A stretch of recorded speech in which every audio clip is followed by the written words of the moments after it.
Kalau saya kasih kamu uang 10 juta hari ini, menurutmu berapa lama waktu yang dibutuhkan untuk mengubahnya menjadi 100 juta? Sebagian orang mungkin berpikir cukup dengan investasi, tapi sebagian lagi mungkin akan berpikir harus membuka bisnis. Dan ada juga yang berharap menemukan instrumen ajaib yang bisa melipat gandakan uang dalam waktu singkat. Nah, masalahnya mengubah 10 juta menjadi 100 juta bukan sekedar soal mencari keuntungan 10 kali lipat. Kalau hanya mengandalkan investasi, prosesnya bisa memakan waktu yang sangat lama. Misalnya, investasi yang menghasilkan rata-rata 10% per tahun. Uang 10 juta memang bisa bertumbuh, tetapi untuk mencapai 100 juta dibutuhkan waktu yang sangat panjang. Nah, artinya cara paling realistis bukan hanya mengandalkan uang yang sudah kita miliki, melainkan menggabungkan modal, peningkatan penghasilan, investasi, dan disiplin keuangan. Nah, di video kali ini saya akan membahas strategi yang menurut saya paling realistis dilakukan oleh kebanyakan orang untuk mengubah 10 juta menjadi 100 juta. Nah, langkah yang pertama adalah jangan jadikan 10 juta menjadi modal spekulasi. Kesalahan pertama yang sering dilakukan banyak orang adalah berpikir bahwa 10 juta harus langsung diputar ke sesuatu yang berisiko tinggi. Misalnya, trading tanpa pengalaman, investasi yang sedang viral, atau bisnis yang tidak dipahami. Karena mereka berpikir, kalau mau jadi 100 juta, berarti harus untung 900%. Padahal justru pola pikir seperti inilah yang sering membuat uang 10 juta habis dalam hitungan minggu. Kalau saat ini uang 10 juta adalah seluruh tabunganmu, maka tugas pertama bukan menggandakannya. Tugas pertama adalah melindunginya. Karena modal yang hilang tidak bisa berkembang, sementara modal yang bertahan masih memiliki peluang untuk bertumbuh. Jadi, sebelum berpikir tentang keuntungan besar, kita pikirkan dulu bagaimana cara agar uang tersebut tidak habis karena keputusan yang emosional. Nah, langkah yang kedua adalah sisihkan sebagian sebagai dana darurat. Ini mungkin terdengar membosankan, tetapi justru sangat penting. Bayangkan, kamu berhasil mengumpulkan 10 juta. Lalu, seluruh uang itu digunakan untuk bisnis atau investasi. Tiba-tiba, motor kamu rusak, atau ada kebutuhan keluarga, atau kehilangan pekerjaan. Nah, apa yang terjadi? Kemungkinan besar kamu akan mengambil uang dari investasi atau bisnis tersebut. Akibatnya, rencana jangka panjang menjadi berantakan. Karena itu, sebagian dana sebaiknya tetap disimpan sebagai cadangan. Tujuannya bukan untuk menghasilkan keuntungan, tetapi untuk melindungi rencana keuangan yang sedang kita bangun. Kemudian, langkah yang ketiga adalah gunakan 10 juta untuk meningkatkan kemampuan menghasilkan uang.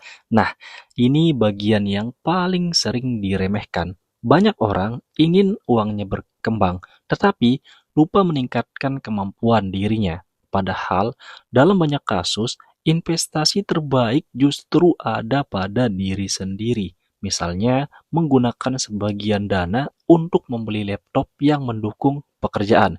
Kemudian, mengikuti pelatihan, belajar editing video, belajar desain grafis, belajar pemasaran digital, belajar skill yang memiliki nilai jual. Kenapa ini penting? Karena tujuan utamanya bukan mendapatkan keuntungan dari modal, tetapi meningkatkan kemampuan menghasilkan uang setiap bulan. Misalnya, setelah belajar editing video, kamu bisa mendapatkan klien tambahan 2 juta per bulan. Nah, dalam 1 tahun saja sudah menghasilkan 24 juta. Jauh lebih besar dibanding keuntungan investasi yang hanya mengandalkan 10 juta. Nah, selanjutnya langkah yang keempat adalah bangun sumber penghasilan tambahan. Kalau targetmu 100 juta, jangan hanya mengandalkan pertumbuhan uang. Bangun juga pertumbuhan penghasilan. Ini yang membedakan orang yang berhasil mencapai target finansial lebih cepat. Mereka tidak hanya menunggu investasi naik, tapi mereka menciptakan pemasukan baru, seperti menjadi affiliate, menjual produk digital, membuat konten, menjual makanan, atau usaha kecil-kecilan. Awalnya mungkin hanya penghasilan 100.000, 200.000, 500.000, atau 1 juta per bulan. Tetapi, jika dilakukan secara konsisten, angka tersebut akan terus bertambah. Dan disinilah keajaiban sebenarnya terjadi. Bukan karena uang berkembang sendiri, tetapi karena kemampuan menghasilkan uang ikut meningkat.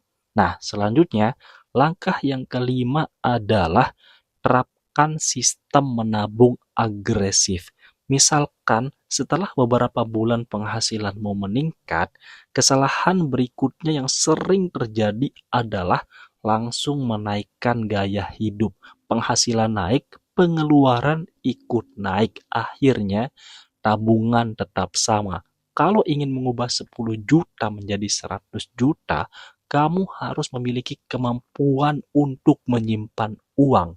Karena banyak orang yang sebenarnya tidak kekurangan penghasilan. Mereka cuma kekurangan sistem.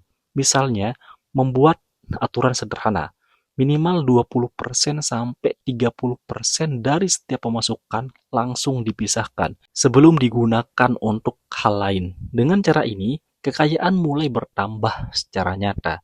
Kemudian selanjutnya langkah yang keenam adalah investasikan secara bertahap dan konsisten.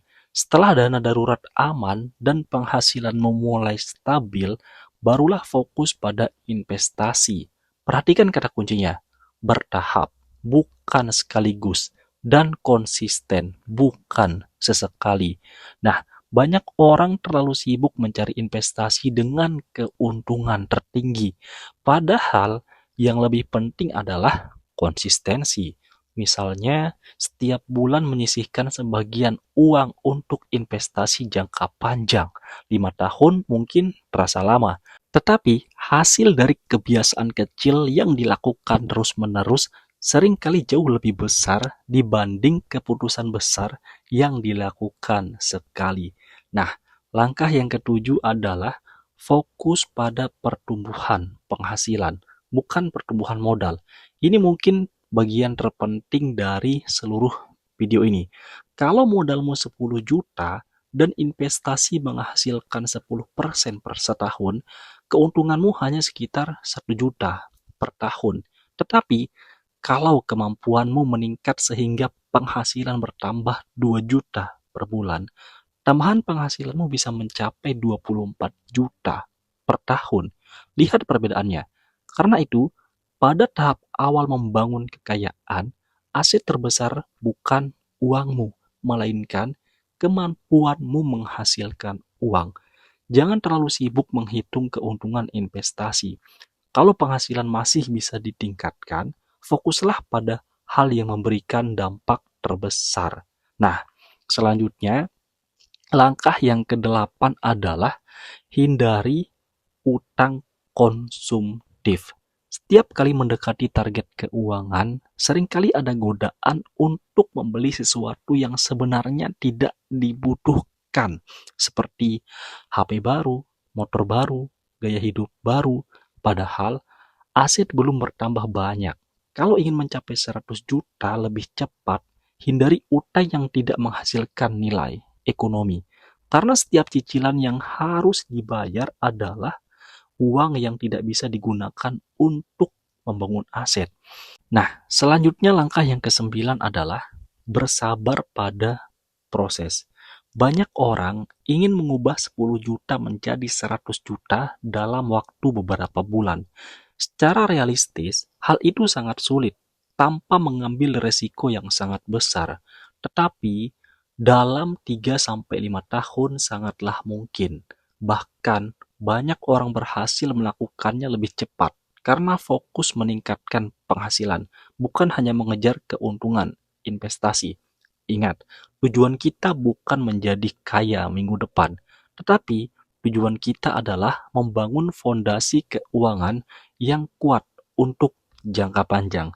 Nah, teman-teman, kalau ada satu pelajaran penting dari video ini, itu adalah cara paling realistis mengubah 10 juta menjadi 100 juta bukan dengan mencari investasi ajaib, bukan dengan mengejar keuntungan yang fantastis, dan bukan dengan mengambil resiko yang tidak kita pahami, tetapi dengan menggabungkan 4 hal sekaligus. Yang pertama, menjaga modal, kemudian meningkatkan kemampuan diri, kemudian meningkatkan penghasilan, dan menginvestasikan hasilnya secara konsisten.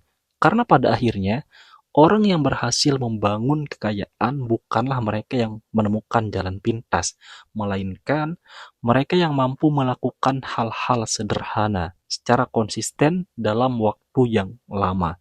Kalau kamu merasa video ini bermanfaat, jangan lupa like, subscribe, dan bagikan video ini kepada teman-temanmu. Sampai jumpa di video berikutnya.